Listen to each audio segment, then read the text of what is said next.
दर्शक हो, आता पाहणार आहोत एक सविस्तर बातमी। महाराष्ट्राच्या चौफेर विकासाची पायाभरणी करणारा हा अर्थसंकल्प आहे। महाराष्ट्रातील लाडक्या बहिणींना देण्यात येणाऱ्या पुढील हप्त्यांसाठी या अर्थसंकल्पामध्ये 36 कोटी रुपयांची तरतूद करण्यात आली आहे। ही तरतूद महिला वर्गासाठी आश्वासक आहे।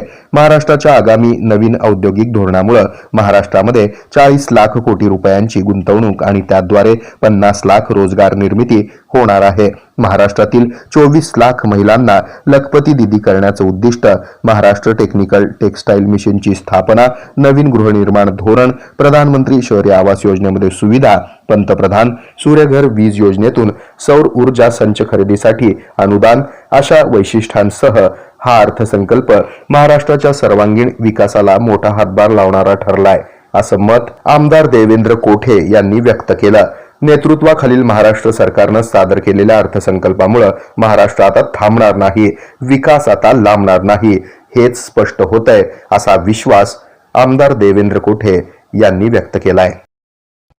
हे आहे मेट्रोकास्ट केबल नेटवर्क आणि आपण पाहत आहात द न्यूज